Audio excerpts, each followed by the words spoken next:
Initiative, like it. So I'm Molly Kahneman. I'm a digital marketing and SEO expert. A little bit about me. I'm American, if you can't tell.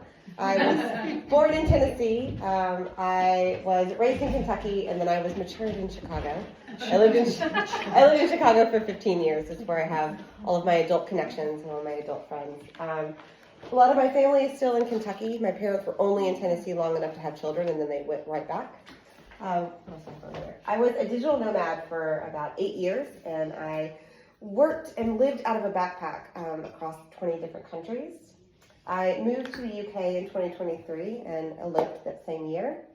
I have an 8-year-old stepson and an 8-month-old daughter. I have a daily yoga practice that I get to most of the time. The mornings look a lot different and different every day now that I have an 8-month-old. I'm currently reading Lila's Feast, which is for my food-focused book club that I really enjoy. And I aspire to one day write a novel or a piece of creative nonfiction. So my education and early work. I graduated in 2011 from Western Kentucky University with a degree in English literature and business. This is my graduation day with my cute mom and dad. I moved to Chicago simply because I loved Chicago and I wanted to live in a big city. I had 4 jobs trying to sustain my life there. And this is me with my best friend on St. Patrick's Day, which is a big celebration in Chicago. And then she lived in the Corn Cobs, which if you've ever seen the Blues Brothers, they drive a car off the Corn Cobs. So it's a fun apartment for her to have. I got my first job in B2B magazine publishing in 2012, and that's where all of my expertise comes from before I started my own company. And then in 2015, I graduated with my master's degree in digital studies from DePaul University in Chicago. It was an interesting program because there were 6 core classes, and then everybody got to choose their own adventures to finish the degree. So I was in class with designers, web developers, and I took a business track. A lot of the classes were focused on how people engage with a screen versus how they engage with print. So they call it digital remediation. So this is a scary little video of a hike that I did in Hawaii when I was a digital nomad. I was by myself, so I propped my camera up to get a picture of this viewpoint. At the end, I had not fallen. I was just picking up the camera. But yeah, so I finished my degree in 2015, and I was very dissatisfied with where I was in life. I just started a new job, and I decided that I either needed another new job or I needed to quit and go traveling. And instead of choosing either of those paths, I chose the path between. I went to my boss and said, I'm single, I don't have any kids, I don't own the property I live in. I think I could do my job while traveling remotely. What do you think?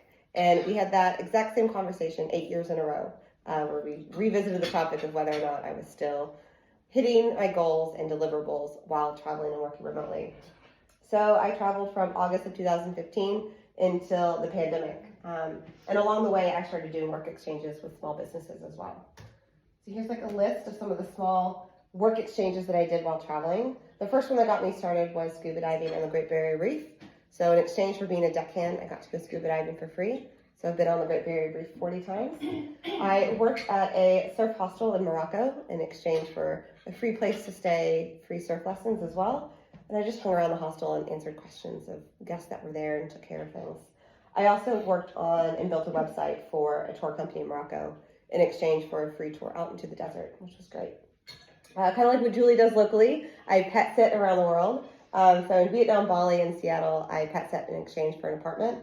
So this is a little selfie of me in a bungalow in Bali that I had for a month, just taking care of some cats.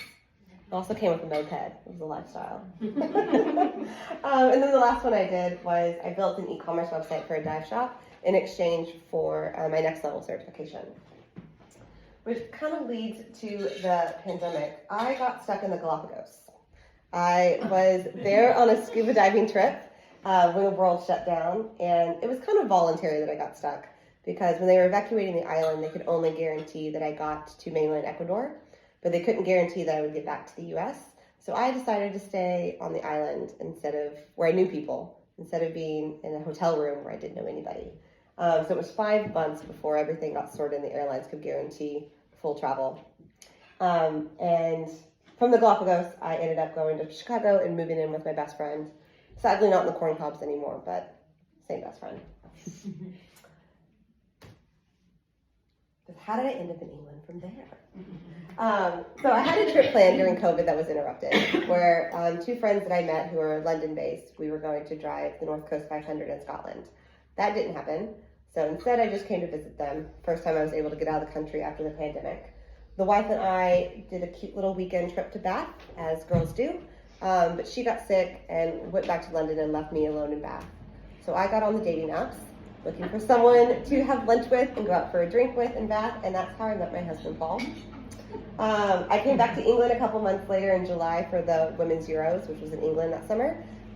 Came back up to Bath to meet that cute guy that I met earlier that spring, and from there we just started dating internationally. He followed me to Chicago for a visit in September, and we went back and forth for about 10 months before we decided we either needed to break up or get married.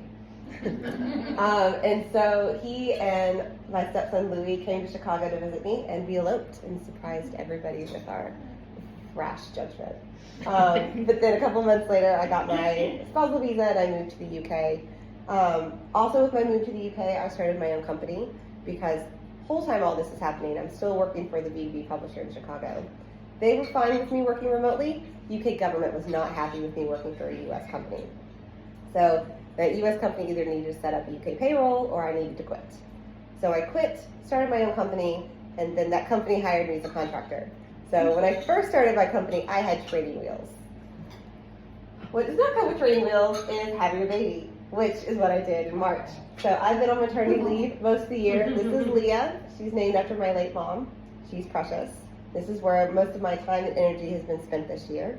But coming back into work, it does feel like I'm starting my company all over again.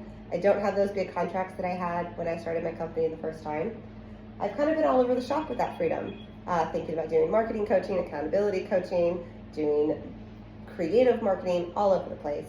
And the more I talk about it, the more I'm kind of refining what I want to be doing and where I want to spend my time and energy, which then brings me back to the core of my skill set, which is in digital marketing and SEO. Because I have 15 years of experience doing that for magazines and media, which means I've done everything in a very high frequency. The first publisher I worked with had 5 publications, and you think they have event emails, webinar emails, and newsletters going out multiple times a day. I was managing at one point 20 emails going out. Worked in email coordination, audience development, SEO, working with editorial staff, and then finally I was the project manager for anything digital that was happening in the company. So that is my skill set, is digital project managing, being the in-between person between business executives and all the digital work that's happening, maybe marketers and the digital work that's happening, SEO, and also usability audits for websites, and just been an ongoing retainer of being a digital right-hand person. If a small business needs that just a little bit of extra help, they're not quite to the level that they need a web developer. How you can help me? Meet for a one-to-one. Right now that I don't have a full client roster, I'm using my time for networking and having individual conversations with some people, which has really helped me refine what my offering is and what I want to be doing. The next slide I have my calendar link, so schedule yourself. Or just keep me in mind if there's any digital projects that could use a little more digital help. And that's all for me. So these are 2 QR codes. The first one is to my business LinkedIn. I do have a personal LinkedIn where baby pictures are, so if you want to join that one, it should be linked. And then this is the schedule for my Calendly, so all my availability is there if you want to schedule a one-to-one. Brilliant. Thank you so much.